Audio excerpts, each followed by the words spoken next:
तो आपको बता दें कि पिछले 1 हफ्ते से हमारे चैनल पर वीडियोज़ नहीं पड़ पा रही हैं क्योंकि यूट्यूब की कुछ कम्युनिटी गाइडलाइंस के चलते चैनल पर स्ट्राइक आ गई थी। इसी के चलते हमने अपना एक नया चैनल बनाया है इंडियन पत्रिका ऑफिशियल, जिसका लिंक डिस्क्रिप्शन में दे रखा है। वहां पर जाकर भी चैनल को सपोर्ट करें, सब्सक्राइब करें, साथ ही इस चैनल को भी देखते रहें।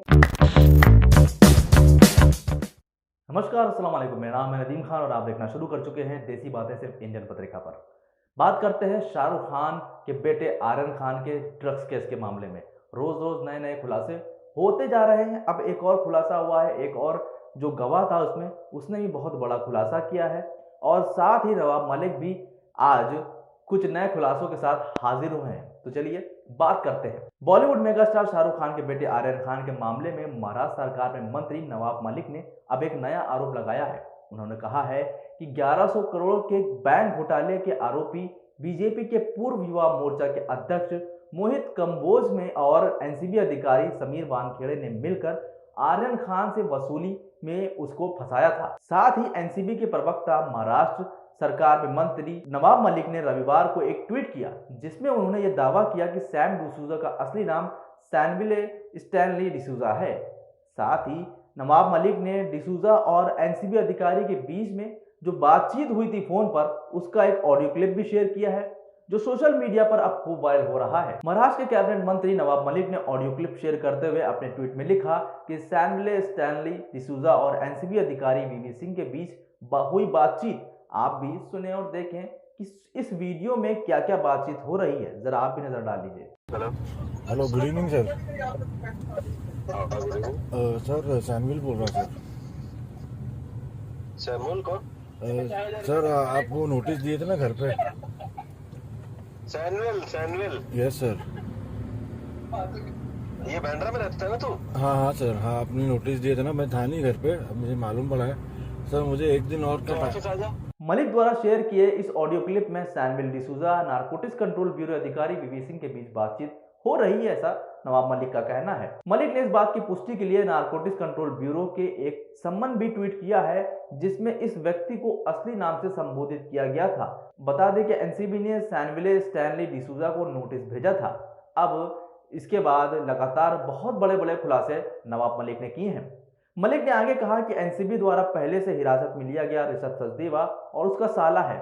मलिक ने आगे कहा कि एनसीबी द्वारा पहले से हिरासत में लिया गया ऋषभ सचदेवा उसी नेता का साला है। मलिक ने पहले ही आरोप लगाया था कि ऋषभ सचदेवा, प्रतीक गाबा और अमीर फर्नीचर वाला को एनसीबी ने हिरासत में लेने के बाद छोड़ दिया था। उन्होंने ये भी कहा था कि ऋषभ सचदेवा ने आमिर फर्नीचर वाला और प्रतीक गाबा के जरिए ही आर्यन खान को क्रूज पर बुलाया गया था।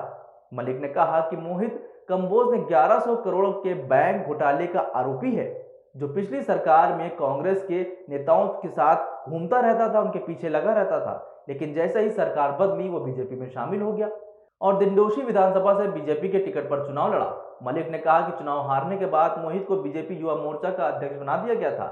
मलिक ने आगे कहा कि 1100 करोड़ के घोटाले में जानकारी सीबीआई और ईडी के पास भी है और करीब 1.5 साल पहले केंद्रीय एजेंसी ने उसके यहाँ छापा भी मारा था। साथ ही नवाब मलिक ने एक और वीडियो शेयर किया अपने ट्विटर अकाउंट पर जिसमें एडवोकेट प्रदीप नंबियार और राजकुमार बजाज के बीच बातचीत का बताया जा रहा है। वहां पर सब लोग बैठे हुए हैं और उगाही की बात हो रही है जिसमें उन्होंने जबरन वसूली करते हुए देखा भी जा सकता है। इस वीडियो को कुछ अंश हम आपको दिखा रहे हैं, जरा नजर डाल लीजिए। नहीं सर, समझा दूंगा मैं बहुत एकदम। बोलो हमारे साथ बिल्कुल सच बोले और यहाँ पर बोल के गए एक पैसा नहीं है, ये नहीं है, वो नहीं है, वो नहीं है और उनके घर से कितना माल मिला है आपको भी मालूम है। ऐसा मत करो। नहीं सर, इस पर मैं बहुत समझा रहा हूँ। उनको बोलो सीरियसली मैटर को लो। ये मैटर अभी ये जो आप लाए कितना लाया आप अभी? 5 ये अभी बिगनिंग है।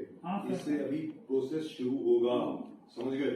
इस वीडियो को पूरा आप नवाब मलिक के ट्विटर अकाउंट पर जाकर दे सकते हैं। करीब 3 मिनट के आसपास का यह वीडियो है।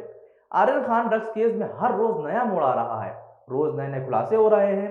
अब इस केस के तीसरे गवाह विजय पागरे ने भी एक बड़ा खुलासा कर दिया है।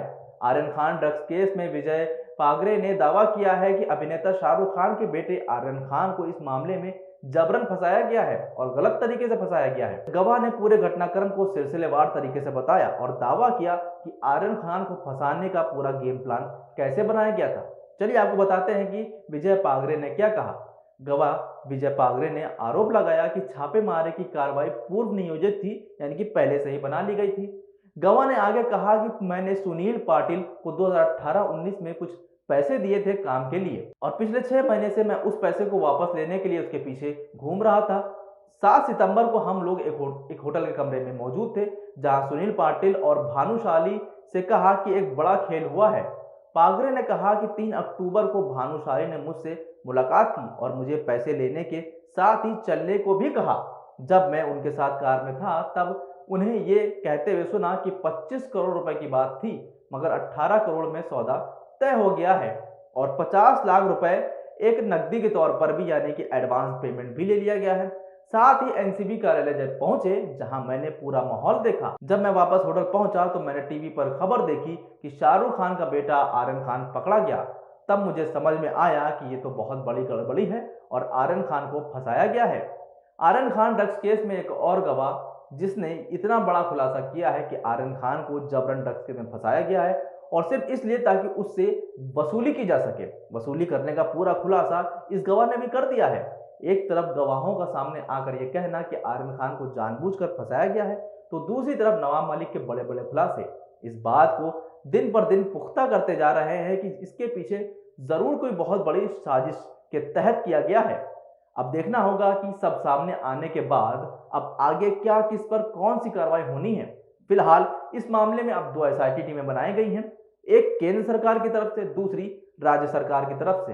अब ऐसा ना हो आने वाले टाइम में ये दोनों SIT टीमें ही आपस में भिड़ती नजर आए।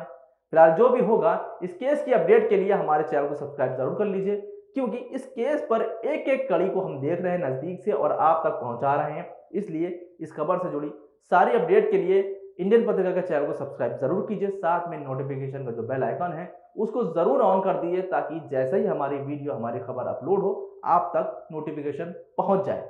अभी के लिए बस इतना ही। नमस्कार, खुदा हाफिज, जय हिंद।